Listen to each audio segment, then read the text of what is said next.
9, this is 853. Requesting course correction 15 degrees south. Please confirm. This is 79. বন্ধুরা এই মুহূর্তে big breaking update এটাই, ভারত চারিদিক থেকে পাকিস্তানের ঘরের ভেতরে পুরো ধোঁয়া ধোঁয়া করে দিয়েছে। খবর এখন এটাই, করাচির বন্দরে বিরাট হামলা চালিয়েছে ভারতের আইএনএস বিক্রান্ত।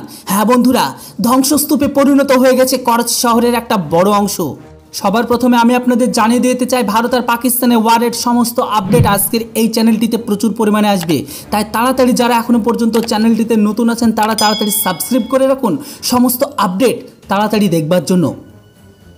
প্রথম আঘাতে ধ্বংস হয় করাচির বন্দরের মূল জাহাজ চলাচলের টার্মিনাল, তেল ডিপো ও বাণিজ্যিক কন্টেনার স্টেশন।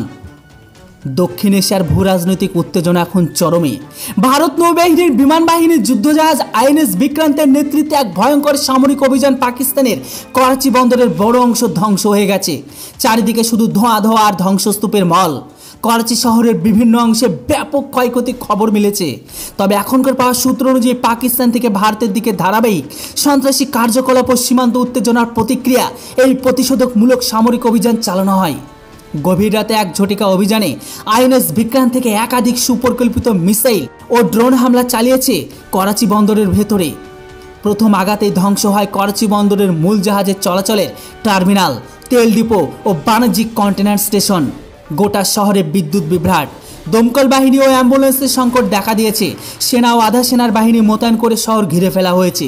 সূত্রের খবর অনুসারে 15টা মিসাইল হামলা চালানো হয়েছে আইএনএস বিক্রান্ত থেকে। ভারতের প্রতিরক্ষা দপ্তরের এক মুখপাত্র জানিয়েছে, সীমান্তে অতিরিক্ত রক্তপাতের জন্য পাকিস্তান দায়ী। ভারত আত্মরক্ষা এমনকি পদক্ষেপ নিতে বাধ্য হয়েছে। জাতিসংঘ, চীন, আমেরিকা পরিস্থিতির উপর নজর রাখছে। আমেরিকা রাগঢাক না করে বলে দিয়েছে, এটা দুই দেশের অন্তর্নিহিত ব্যাপারেতে আমাদের নাক গলানোর কোনো প্রয়োজন নেই। চীন প্রথম থেকে পেছন থেকে হাত তুলে নিয়েছে। এমনকি অন্যান্য প্রতিবেশী দেশগুলো কেউ সাপোর্ট করলেও সরাসরি এই যুদ্ধে জড়াতে চাইছে না। উদ্বেগ প্রকাশ করেছে ইউরোপীয় ইউনিয়ন। দক্ষিণ এশিয়ার যুদ্ধের ছায়া ঘনিয়ে এসেছে বলে মত বিশ্লেষকদের। তবে বন্ধুরা, এই মুহূর্তে ভারতের আইএনএস বিক্রান্ত যে ধ্বংসলীলা করাচি বন্দরে চালিয়েছে সেটা দেখার মতো। গোটা পাকিস্তানের আমজনতা বা আবাম আর পাকিস্তানের সেনা থেকে শুরু করে পাকিস্তানের ডিফেন্স, পাকিস্তানের ওয়েপন, তারা এখন এটাই ভাবছে ভারত এত কিছু চারিদিক থেকে কিভাবে করছে।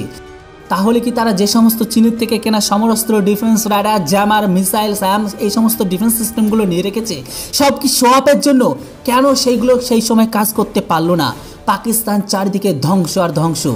পাকিস্তানের অবস্থা চারিদিকে ধ্বংসস্তূপে পরিণত হয়ে গেছে। খেলা জমে গেছে বন্ধুরা পাকিস্তানকে এইরকমভাবে উচিত জবাব দেওয়ার জন্য। যাই হোক বন্ধুরা, এখনও যুদ্ধ চলমান। সমস্ত আপডেট পেতে অবশ্যই আপডেট ইন্ডিয়া চ্যানেলটিকে সাবস্ক্রাইব করে রাখুন। Thanks for watching. জয় হিন্দ, বন্দে মাতরম।